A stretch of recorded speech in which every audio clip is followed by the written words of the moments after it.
حضرت غوث اعظم رضی اللہ تعالیٰ عنہ نے نفلی آج اس کے لہجہ اس طرح کا تھا، بتانے کا انداز اس طرح کا تھا کہ حضرت نے فرمایا دیا پھر سال ٹھہر جا۔ اگلا سال آیا تو وہ رو پڑا، آنکھوں میں آنسو آ گئے، کافی فرمانے لگے اب طلب ہے، اب تو جائے گا نا تو انشاءاللہ قبولیت والا حج کر کے آئے گا۔ اب تیرا شوق اس طرح کا ہے کہ تیرے سجدے خوبصورت ہو گئے، تیری عبادات وہاں عمدہ ہو۔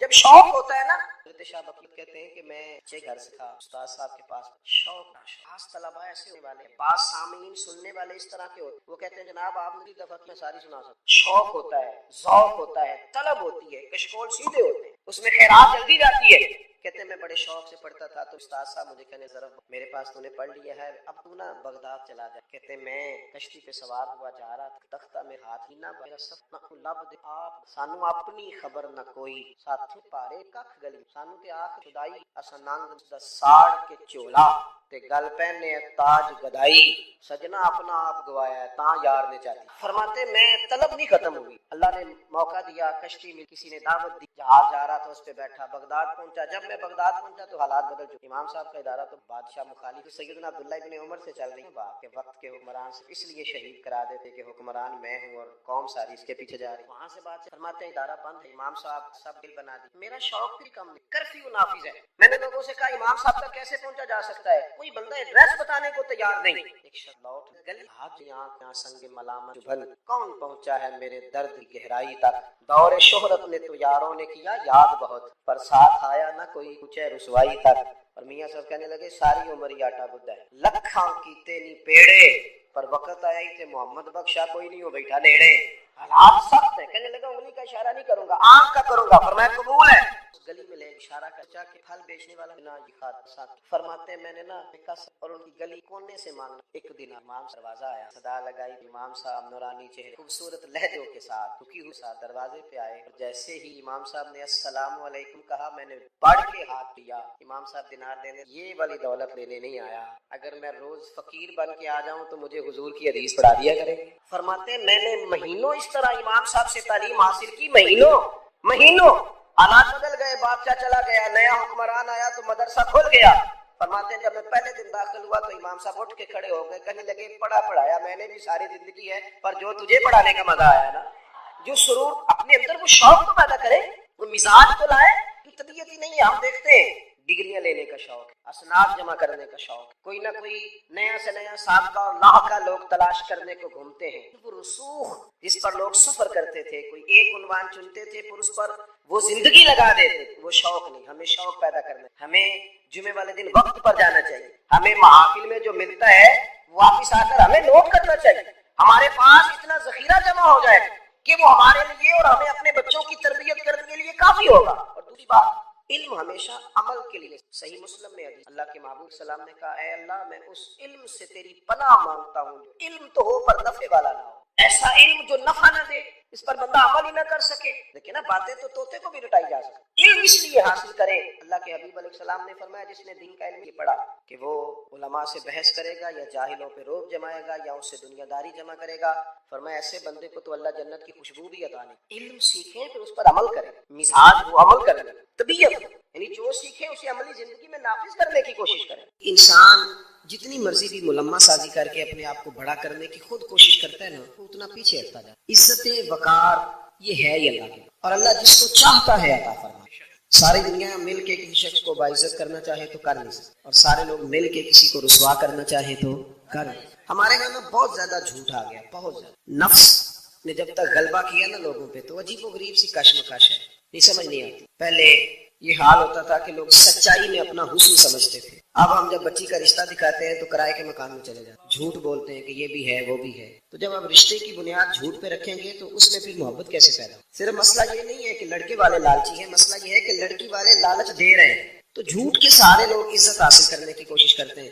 ابھی میں محفل میں آیا تھا تو ہمارے نقیب نے آپ کو یہ دعوت دی بھائی نے کہ آپ اٹھ کے استقبال کریں۔ میری یہ رائے ہوتی ہے، میری یہ رائے ہے کہ اٹھ جانا ہی تو خالی ادب کا نام نہیں نا، جو دل سے ادب کرتا ہے وہ نام بھی اٹھے تو پھر بھی ادب والا ہی ہے۔ مطلب آپ دیکھیں نا، آپ روڈ پہ اگر وزیر چڑھ جائے تو پھر بھی غریب کو رستہ نہیں ملتا، تو اگر کوئی پیر چڑھ جائے تو پھر بھی رستہ کوئی نہیں ملتا۔ 50 گاڑیاں آگے لگی ہوئی ہیں، بڑی مشکل حالت ہے، پیچھے ہٹ جاؤ، بندوقوں والے فلانے، یہ معیار نہیں۔ آپ اگر سمجھیں کہ یہ معیار ہے، اس سے کچھ دیکھیں نا، آپ تو لوگ سمجھتے ہیں جس کی تصویریں زیادہ چھپتی ہیں وہ زیادہ عزت والا ہے، کوئی معیار ہے؟ تو دولت بھی معیار نہیں. پھر معیار کیا ہے؟ اللہ کریم نے قرآن مجید میں فرمایا اے میرے محبوب کے غلاموں، اگر تم اپنے رب سے محبت کرنا چاہتے ہو نا تو پھر میرے نبی کی غلامی کرو. اور تمہیں ملے گا کیا؟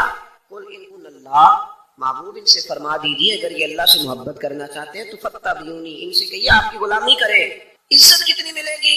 یحببکم اللہ، اللہ خود ان سے محبت فرمائے. اللہ کرے آپ کو سمجھ آئے میری بات. لفظوں پہ غور فرمایا کریں. قرآن مجید کی آیت ہے یحببکم اللہ، اللہ خود ان سے محبت کرے گا. جس سے وزیر اعظم محبت کرے اس کا کیا حال ہوتا ہے؟ ایم این اے اور ایم پی اے صاحب محبت کریں تو وہ آدمی تو بیچارہ سیدھا کھڑا بھی نہیں ہو سکتا، اتنا بھاگتا دوڑتا ہے. تو میں نہیں پتا کہ ہماری پارٹی کی حکومت ہے تو بتلاؤ نا میرے بھائی جس سے اللہ محبت کرے. اپنا معیار یہ سمجھ لیں کہ سچ میں معیار ہے. وہ ہمارے یہاں لوگ یہ سمجھنے لگے کہ اچھے اخلاق والا وہ ہوتا ہے جو میٹھا بولتا ہے. تو میں کہتا ہوں میٹھا تو لوگ مطلب کے لیے بھی بولتے ہیں. میٹھا فقط اخلاق، میٹھا بولنے کا نام تو نہیں نا میرے بھائی. وہ جو سیل مین کپڑا بیچتا ہے نا دکان پہ، اس کی ڈیوٹی ہوتی ہے کہ گاہک جتنا مرضی کڑوا ہو تو نے میٹھا ہی بولنا ہے. اور جو مالک لفظ کہتا ہے وہ بڑے شاندار ہے، وہ کہتا ہے اس کے سامنے نہیں کڑوا بولنا، یعنی بعد میں جو مرضی کرتے رہنا. تو یہ اخلاق تو نہیں نا کہ آپ اپنا کام نکالنے کے لیے گدھے سے بھی دوستی کر لیں، کہیں میں بڑا با اخلاق ہوں. اخلاق تو سچ بولنے کا، اخلاق تو پورا تولنے کا نام ہے. اور سن لے اخلاق تو مخلص ہونے کا نام. میری بات پہ توجہ کرنا. اخلاق کا بہت بڑا جز جو میرے نبی کریم نے بیان فرمایا، اخلاق کا بہت بڑا جز وہ یہ ہے کہ جو اللہ نے آپ کو دیا ہے نا آپ اس پہ راضی ہو جائیں، اللہ عزت عطا کر دے. دو لفظوں میں نبی پاک علیہ السلام نے بات کو سمیٹا. ایک صحابی نے کہا تو حضور عزت کیا ہے؟ فرمایا جو رب نے تجھے دیا اس پہ راضی ہو جائے تو عزت دار ہو جائے. عرض کی حضور ذلت کیا ہے؟ فرمایا لالچ نہ کرنا ورنہ ذلیل ہو جائے. یہاں اس قدر زیادہ لالچ ہے، اس قدر زیادہ لالچ کہ دین جو خالص جو دین اللہ رسول کو راضی کرنے کا نام تھا، آخرت کی فکر کرنے کا نام تھا، وہاں بھی دیہڑیاں لگتی، وہاں بھی معیار بن گیا ہے. میں کہا کرتا ہوں کہ اور بڑے کام تھے، دھوکہ دے کے بندہ اور کسی طریقے سے کمائی کر لیتا کہ اللہ رسول کا نام ہی رہ گیا تھا کمائی کرنا. اسی نام پہ اب کمائی کرنی تھی، اب یہی کام باقی رہ گیا. بھائی عزت، لیکن کچھ لوگ سمجھتے ہیں کپڑوں میں عزت ہے. وہ ایک درویش نے مثال لکھی ہے، اس نے کہا کہ ایک آدمی نے نا اپنے بہت سارے دوستوں کو اپنے بیٹے کے ولیمے کی دعوت پہ بلایا. تو آپ کو پتا ہے اب جب تک آپ نے کپڑے زبردست نہ پہنے ہو تو تب بھی مارکیٹ میں کوئی ریٹ نہیں ہوتا. یہ بھی بہت بڑا معیار ہے. تو اس نے دعوت پکائی، سارے لوگوں کو بلایا. تو ایک دوست اس کا تھا بڑا مالدار، اس کی ورک شاپ تھی. تو وہ بیچارہ گھر نہیں گیا بلکہ ورک شاپ سے ہی ولیمے پہ آ گیا. کپڑے میلے کچالے تھے. تو وہ جو باہر کھڑا تھا نا باڈی گارڈ، اس نے کہا تو کدھر؟ اس نے کہا میرا بھی یار ہے. اس نے بلایا. اس نے کہا میرے مالک کے تو سارے تگڑے یار ہیں، تیری طرح کا تو اس کا کوئی یار ہے ہی نہیں، تو چھٹی کر. اس نے کہا نہیں میرے پاس دعوت آئی تھی، یہ تو بس میں ورک شاپ سے آ گیا ہوں، گھر نہیں گیا. اس نے کہا نہیں میاں یہ کوئی معیار نہیں، تیری حالت ہی کوئی نہیں. آپ کو پتا ہے نا آج کل بندے کی قدر نہیں، اس کی جیب کی قدر ہے. محفل میلاد میں بھی آپ 1.5 لاکھ روپے آپ کو اسٹیج پہ بٹھایا جائے گا. ہاں جس کے ہاتھوں میں نوٹوں کی دتی ہوتی ہے سارے ناد خانوں کو اس کا نام یاد ہوتا ہے، اس کی نظر شیر بھی کیے جاتے ہیں. جس کے پاس پیسے نہیں ہوتے وہ تو بیچارہ پیچھے چھپ کے بیٹھا ہوتا ہے. اچھا اس کو تو عاشق رسول بھی کوئی نہیں مانتا. اب تو عشق بھی نوٹوں پہ بکنے لگا ہے کہ جتنے پیسے اونچے اچھالے گا اتنا بڑا عاشق رسول ہوگا. کیا تماشا عجیب بنا لیا لوگوں. سنیں جی، اللہ آپ کو جزا، اللہ آپ کو سنیں میری بات. تو بندہ نا بیچارہ فیکٹری سے سیدھا ورک شاپ سے آ گیا. اس نے کو نہ داخل ہونے دیا، کہا بھاگ جا، میرے جو مالک ہیں ان کے تم مالدار لوگ دوست ہیں، تو کدھر سے آ گیا؟ اس کو بڑا غصہ چڑھا. وہ گھر گیا، کاٹن کا سوٹ پہنا، اچکن شچکن پہنی، اچھی طرح تیاری کر کے آیا. تو اس نے گھسنے دیا. اس نے کہا نہیں اب ٹھیک ہے، آپ کا حق بنتا ہے. وہ جب اندر گیا تو اس نے ڈونگا منگایا سالن کا اور اپنے کپڑے سالن میں ڈبونے شروع کرے. کبھی ویسٹ کو ڈبوتا، کبھی کرتا ڈبوتا، کبھی بازو ڈبو. اس نے کہا یہ کیا کر رہے ہو؟ کہنے لگا میری دعوت تو نہیں، دعوت تو کپڑوں کی ہے، کیونکہ میں تو پہلے بھی آیا تھا، مجھے کسی نے گھسنے ہی نہیں دیا. یعنی معیار کپڑے بن گئے، معیار گاڑی بن گئی. یہ عزت ہے، یہ وقار ہے ہمارا، یہ وقار ہے. یعنی پیر صاحب کے آستانے میں بھی جس کے ہاتھوں میں شاپر زیادہ ہو اس کو ذرا آگے جگہ ملتی ہے، اور جو بیچارہ غریب ہو اس کو کہتے ہیں تو جمعرات والے دن سویرے 8 بجے آنا، اس دن ذرا میری نظر زیادہ سولی ہوتی ہے، تیرے اوپر کرم کی نظر ہوگی. یہ معیار ہے، یہ طریقہ ہے. لو سنو معیار کیا ہے. صاحب طبقات نے لکھا، صاحب حسن الغابہ نے لکھا، حضرت عمر کا زمانہ. اللہ تعالیٰ نے بہت زیادہ مال دیا مسلمانوں کو. حضرت حضور اکرم علیہ السلام کے زمانہ ظاہری میں بھی اسلام پر غربت رہی. حضرت ابوبکر صدیق کے زمانے میں بھی غربت رہی. حضرت عمر کے زمانے میں بڑا مال آیا اور لوگوں کو مال ملا. میں نے ایک مضمون لکھا تھا، کبھی شاید اس عنوان پر میری کوئی گفتگو بھی کہیں موجود ہو. میں نے کہا تھا کہ فقیری وہ نہیں ہوتی کہ بندے کی جیب میں کچھ نہ ہو تو فقیر ہوتا ہی وہ ہے جو بادشاہی میں فقیری کرے. جو بادشاہی میں فقیری کرے نا، سارا کچھ ہو پھر بھی فقیر ہو، وہ فقیر ہوتا ہے. حضرت عمر کے زمانے میں نا بڑا مال آیا. ظاہری اسباب بھی اللہ نے بڑے دیے، بڑے اسباب. حضرت عبد الرحمن ابن عوف رضی اللہ تعالیٰ عنہ فرماتے ہیں بحرین سے مال غنیمت آیا تو مسجد نبوی میں اتنا بڑا ڈھیر لگا کہ جو اونچے قد والے لوگ تھے وہ بھی مال کے پیچھے چھوٹے. بدری صحابہ کو 50,000 دینار ملے. کتنے جی؟ اللہ تعالیٰ فضل فرمائے. 50,000 دینار سمجھے کروڑوں روپیہ ملا. حضرت عمر کو بھی ملے، لیکن حضرت عمر کے صاحبزادے فرماتے ہیں کہ مسجد سے وہ نکلے اور گھر جانے تک انہوں نے 50,000 سارے غریبوں میں بانٹ دی. صحابہ نے مسجد میں بیٹھ گئے. میری توجہ سے بات سننا. صحابہ مسجد میں بیٹھ گئے، کہنے لگے یار اتنے ملکوں کے وزیر آتے ہیں، سفیر آتے ہیں، پر عمر فاروق کی طاقت وہی پھٹی ہوئی، کرتا وہی پیبند والا، عجیب آدمی ہے. اب تو اللہ نے آسانی بھی دی ہے، کرتا ہی بدل لے. سب کہنے لگے جی کہنا چاہیے کہنا چاہیے، یہ تجویز آپ کی ٹھیک ہے. بالکل کہیں گے، میں بھی کہوں گا آپ بھی کہیں گے. جب طے ہو گیا نا عمر کو کہنا ہے تو حضرت ابو دردہ بولے، کہنے لگے یہ تو ٹھیک ہے عمر کو کہنا ہے کرتا نیا لے لو، پر یہ بتاؤ کہ اس شیر سے بات کس نے کرنی ہے؟ اس شیر سے. اب تو لوگوں کی جیبیں الگ الگ ہے نا، 1000 والی جیب الگ ہے، 5000 والی الگ ہے. اب تو یہ معاملہ ہی ختم ہے نا کہ پیسے دینے ہیں کہ نہیں دینے. تو کہا کس نے کہنا حضرت عمر سے؟ تو صحابہ کہنے لگے کہ ایک بندہ ہمارے پاس ہے جو حضرت عمر سے بات کر سکتا ہے. کہا وہ کون؟ کہنے لگے مولا علی شیر خدا، حضرت علی. اور ان لوگوں کا آپس میں بڑا پیار تھا. شداء علی الکفار رحماء بینہم، کافروں پہ سخت تھے، آپس میں تو بڑے ہی رحم دل تھے، پیار تھا. اور جب قرآن کہتا ہے آپس میں رحم دل تھے تو پھر ہم قرآن کی مانیں گے، کسی غیر کی نہیں مانیں گے. تو قرآن نے کہہ دیا آپس میں رحم دل تھے، تو پھر کسی اور سے ہمیں تفصیل لینے کی کوئی ضرورت نہیں ہے. حضرت علی سے کہا تو مولا علی شیر خدا کہنے لگے بات تمہاری ٹھیک ہے، کرتا عمر کو نیا پہننا چاہیے، میں بھی اسی حق میں ہوں، پر میرا وہ سجن ہے، میں اس کی طبیعت کو جانتا ہوں، مجھے پتا ہے یہ بات میں بھی نہیں کر سکتا اس کے ساتھ، کیونکہ میں جانتا ہوں. تو جناب پھر کون کرے گا؟ حضرت عمر کہنے لگے ایک بندہ ہے، ایک شخصیت ہے، وہ کہیں گے تو عمر مان جائے. کہ وہ کون؟ کہ ام المومنین سیدہ عائشہ صدیقہ رضی اللہ تعالی عنہا، وہ مومنوں کی ماں ہے، ہر ایک کے لیے قابل احترام ہے، وہ کہیں گی تو عمر مان جائیں گے. جناب عمر کسی کی پرواہ نہیں کرتے تھے. کسرا کے بادشاہ نے وقت مانگا تو فرمایا جاؤ دوڑ دو، ٹائم کوئی نہیں. لیکن سیدہ عائشہ کے پاس لوگوں نے جا کے کہا کہ یہ بات ہے، عمر کو کہنا کرتا نہیں ہے. جا کے کہا نا، اما جی نے کہا عمر سے بات کر لیتے ہیں، بلاؤ نا ذرا عمر کو. حضرت عمر کو پیغام گیا تو دوڑے ہوئے ہیں، پردے کے پیچھے اتحیات میں بیٹھ گئے، آنکھوں میں آنسو. اما جی میں نے دیر تو نہیں کر دی، اما جی کوئی میں نے کوئی حکم ماننے میں دیر تو نہیں کی؟ کیا نہیں وقت پہ آ گئے ہو. اما جی کیا حکم تھا؟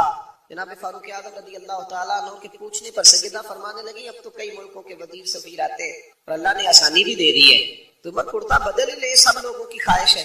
جب سیدہ نے کہا تو فرماتی ہے میں نے پوری بات عمر کو سمجھائی، پر قربان جاؤں فاروق اعظم رضی اللہ تعالیٰ سنتے رہے. جب میں خاموش ہوئی تو کہا اما جی مجھے بھی اجازت ہے کہ جملہ کہنے کی؟ کہا عمر اجازت ہے. تو جناب عمر رو پڑے، کہنے لگے میرے لیے ضروری ہے آپ کی بات ماننا، آپ جیسے کہیں گی میں مان لوں گا، پر مجھے اسی طرح کے کرتے پہنائیے گا جس طرح کے میں رسول پاک کے دور میں پہنا کرتا ہوں، اور میں انہی طریقوں پہ چلنا چاہتا ہوں جن پہ ابو بکر صدیق چلے.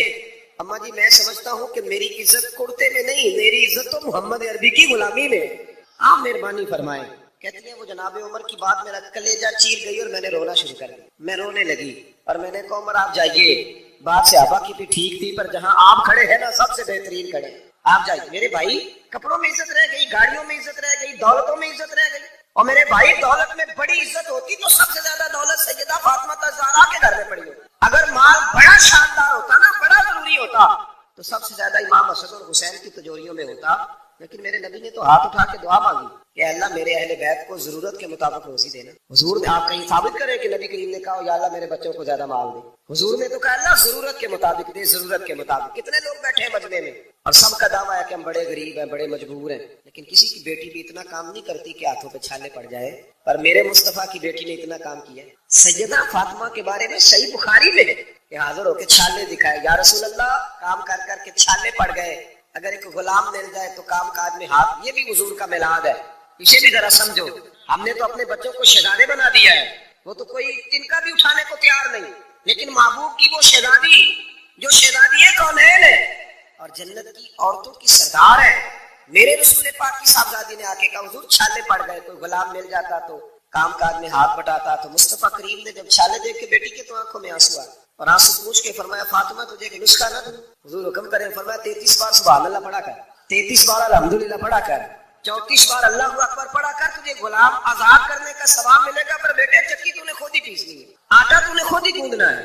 کوئی شخص بتا سکتے ہیں کہ مولا علی کی جائیداد کہاں کر کے تھی مدینے میں؟ حضرت علی کا جب تک نکاح نہیں ہوا تھا نا مسجد میں سویا کرتے. یہاں تو حضرت علی کے نام پر لوگوں نے محلات تعمیر کر لیے ہیں نا. علی دے ملنگا دے پیسے گنے نہیں جاتے ہیں، ملنگ حضرت علی کے، غلام حضرت علی کے. اور کیا بات ہے دولتوں کی اور جناب صورتوں کی. حضرت علی شیر خدا کا جب نکاح ہوا تو حضرت حارثہ بن نعمان رضی اللہ تعالیٰ عنہ کا ایک مکان تھا. میری باتوں کی سمجھ آ رہی ہے آپ حضرات کو؟ تو وہ مکان عاریۃ یعنی کرائے پر نبی کریم نے لیا، اس میں سیدہ فاطمہ رہنے لگی. بھائیو عزت وہ ہے جو رسول پاک کی سنت میں ہے، عزت وہ ہے جو نبی پاک کے طریقے میں ہے، عزت وہ ہے جو حضور کے راستے پر چلنے میں، یہ داڑھی ہے نا انسان کے چہرے پر، توجہ کرے میری طرف. نبی پاک نے فرمایا جب میرا غلام سفید داڑھی لے کے قبر میں جاتا ہے، دیکھو حضور کی سنت کی عزت. میرا عنوان یہ ہے کہ کی محمد سے وفا تو نے تو ہم تیرے ہیں، اور یہ جہاں چیز ہے کیا لوح و قلم. اس شعر کا مطلب پتہ کیا ہے؟ کی محمد سے وفا تو نے تو ہم، اس کا کیا مطلب ہے؟ یہ اقبال کا نا کلام ہے. پہلے انہوں نے شکوہ لکھا تھا، پھر جواب شکوہ، اور جواب شکوہ میں وہ یہ کہتے ہیں کہ یہ نا اللہ کی طرف سے مجھے الہام ہو رہا ہے، یعنی میرے دل میں باتیں آ رہی ہیں اللہ کی طرف سے. تو ان میں آخری بات وہ اقبال کہتے ہیں کہ عالم تصورات میں اللہ نے مجھ سے کہا ہے، عالم تصورات میں رب نے کہا ہے کہ محمد سے وفا تو نے تو ہم تیرے. اللہ فرماتا ہے اگر محبوب کا غلام بنے گا تو پھر میں تجھ سے محبت کروں گا، یعنی وہی والی آیت جو میں نے پڑھی یحببکم اللہ. اور فرمایا یہ جہاں چیز ہے کیا، شعر ساری زندگی سنتے ہیں نا سمجھتے نہیں. لوح و قلم، قلم سے نصیب لکھے جاتے ہیں، قلم سے لوح محفوظ پر نصیب لکھے جاتے ہیں. تو اللہ فرماتے ہیں اگر نبی پاک سے وفا کرو گے نا تو نصیب نہیں لکھوں گا، قلم ہی تمہیں دے دوں گا، جس طرح کا دل کرے اپنا نصیب لکھ لینا. لوح و قلم میں تجھے قلم دے دوں گا نا تو اپنی مرضی سے لکھ لینا، تو لکھ لینا، رب تجھے عطا کر دے گا. یحببکم اللہ، اللہ خود تم سے محبت فرمائے گا، اللہ تم سے محبت کرے گا. کہ جو سفید داڑھی والا مومن قبر میں جاتا ہے نا تو ترمذی کی حدیث ہے، نبی کریم نے فرمایا جب سفید داڑھی والا مومن قبر میں جاتا ہے تو اللہ فرشتوں سے فرماتا ہے اسے عذاب نہ دے. یا اللہ کیوں؟ فرما دیکھتے نہیں میرے نبی کی سنت وہ بھی سفید لے کے آ گیا ہے. تو جب حضور کے طریقے پہ ہم چلتے ہیں، نبی پاک کے وفادار ہوتے ہیں، پھر اللہ اعزاز دیتا ہے، اللہ شان دیتا ہے. اور جن لوگوں نے نبی کریم کی غلامی کی نا انہیں بلایا نہیں گیا. یہ مت سمجھیے گا کہ ظاہری طور پر پیسے کوئی نہیں تھے تو ان کا حال ہی کوئی نہیں تھا. توجہ ہے نا میری بات پر؟ جن لوگوں نے پہلے قربانیاں دی نا، پہلے حضرت سیدہ خدیجہ الکبریٰ رضی اللہ تعالی عنہ. میں نا بڑی سادی باتیں کرنے کا قائل ہوں، مجھے تو یہی نہیں سمجھ آئی کہ آپ نے میرا انتخاب کیسے کرنا. میں آپ کے پرانے خطباء کے اشتہار پہ نام دیکھ رہا تھا تو میں کہہ رہا تھا کہ وہ کہاں اور میں کہاں. اتنے پرجوش تقریریں سننے کے بعد آپ نے اتنا ٹھنڈا آدمی بلا لیا ہے جو نہ یہ کہہ سکتا ہے کہ ہاتھ کھڑے کرو، نہ یہ کہہ سکتا ہے کہ نعرہ لگاؤ، نہ یہ طبیعت ہے کہ سبحان اللہ کہو. یہ مزاج ہی نہیں. تو میری تو بات وہ بندے سمجھتے ہیں جو بالکل بیچارے چپ کر کے مجھے دیکھتے رہے اور میں انہیں دیکھتا رہا. مجھے تو ان کی سمجھ آتی ہے. باہر کیا اللہ تعالیٰ خیر کرے، کچھ خواہش ہے میری کہ میں آپ سے بات کر سکوں. میں پریشان تھا یہاں جو میں ماحول دیکھ رہا تھا نا، میں سوچ رہا تھا کہ میں کیسے بات کروں گا. اتنا سادہ آدمی، لیکن نا کچھ لوگ شعلہ بیان ہوتے ہیں، کچھ پیدل چلنے والے ہوتے ہیں. تو وہ شعلہ بیانوں میں جب کوئی پیدل چلنے والا آتا ہے تو اس بیچارے کو کئی جگہ پہ نا روڑے بھی تنگ کرتے ہیں. آپ تھوڑی سی میرے ساتھ محبت فرمائیں. میں نے لمبی بات نہیں کرنی، لیکن جتنی کرنی ہے انشاءاللہ وہ آپ کر کے جائیں گے. آج ہو گیا وہ آپ کر کے جائیں گے. آپ میری بات پہ غور کریں. حضرت خدیجہ الکبریٰ نے نا نبی پاک سے بڑی محبت کی، بڑی غلامی. جب شہرت ہوتی ہے تو یار بڑے ہوتے ہیں، اور جب انسان غربتوں میں، پریشانیوں میں، مجبوریوں میں گھرا ہوتا ہے تو پوچھنے والا بھی کوئی نہیں. وہ تیری آنکھوں یا سنگ ملامت کی چبھن کون پہنچا ہے میرے درد کی گہرائی تک. دور شہرت میں تو یاروں نے کیا یاد بہت، ساتھ آیا نہ کوئی کوچہ رسوائی تک. اور ایک درویش ہوئے کشمیر کے میاں محمد بخش صاحب، وہ فرمایا کرتے تھے ساری عمر ہی آٹا گد ہے، لکھاں کیتے نہیں پیڑے. تو جدو وقت آیا محمد بخشا کوئی نہیں ہو بیٹھا نیڑے. غریبی کے دنوں میں لوگ قریب، کوئی بندہ نہیں قریب آتا. حضرت خدیجہ اس وقت حضور کی بارگاہ میں آئی جب دین پر غربت تھی، اور عام بی بی نہیں تھی، مکے کی ملکہ تھی. ملکہ سارا زمانہ جن کی غلامی کرتا ہے، وہ حضور کی بارگاہ میں آئی. اور سنگیو دیکھو جب وفا کا رشتہ ہوتا ہے اس کا رنگ تھوڑا الگ ہوتا ہے. جب آپ اس طرح وفا کرتے ہیں نا کہ سامنے والا کرے گا تو میں نے کرنی ہے، تو یہ تو لالچ ہے. وفا تو یہ ہے کہ تو کر نہ کر، میں نے کرنی. یہ اصل وفا. حضرت خدیجہ آئی حضور کی بارگاہ میں تو اتنا مال تھا، فرماتی ہے 20 نوکرانیاں تھی میرے گھر میں کام کر. اور پھر بخاری مسلم میں موجود ہے کہ ایک وقت وہ بھی آیا کہ سیدہ خدیجہ الکبریٰ خود کھانا پکا کے نکلی اور کچے باورچی خانے میں روٹی پکا. اور آپ کے کرتے کو نا 10 پیبند لگے ہوئے. جس بی بی کے گھر میں 20 کنیز ہیں. لیکن نا آدمی غریب سے امیر ہو جائے تو کام چل جاتا ہے، اور امیر سے غریب ہو جائے مشکل بڑھتی ہے. حضرت خدیجہ الکبریٰ رضی اللہ تعالیٰ عنہ نے 20 نوکرانیاں دیکھی. پھر حال یہ ہوا کہ اماں جی کے اپنے کپڑوں پر پیبند لگا ہوا ہے. اور جناب سیدہ خدیجہ الکبریٰ جب باورچی خانے سے کھانا لے کے حضور کی بارگاہ تک پہنچی نا، یہ پیغام میرا بیٹیوں کو، بہنوں کو دینا جا کے کہ جب بی بی خاوند کے لیے کھانا پکا کے نکلتی ہے تو رب اس بات کو پسند کتنا کرتا ہے. اس کو صرف دنیا نہ سمجھنا، اس کا درجہ کیا ہے. حضرت خدیجہ جب نکلی اور حضور کی بارگاہ تک آئی تو نبی کریم نے فرمایا خدیجہ تیرے آنے سے پہلے جبریل آ گئے. اور وہ آ کے عرض کرنے یا رسول اللہ، رب فرماتا ہے خدیجہ کھانا لے کے آ رہی ہے، اور جب وہ کھانا لے کے آ جائے نا تو خدیجہ کو اس کے رب کا سلام دے دیجیے. اتنا ہے. پھر حضرت خدیجہ نے وصال فرمایا، اور دکھوں کا ماحول تھا جب وہ دنیا سے گئی. حضرت عائشہ صدیقہ کہتی ہیں جس کو میں نے نبی کریم کو ہر روز یاد کرتے دیکھا نا وہ سیدہ خدیجہ. ہر وقت حضور یاد کر، اٹھتے بیٹھتے ذکر کرتے. ایک دن اللہ کے محبوب گھر میں گوشت لائے. یہ لفظ امام یوسف صالحی نے لکھے. حضور گھر میں گوشت لائے، سیدہ عائشہ کو دیا، فرمایا عائشہ یہ گوشت پکاؤ.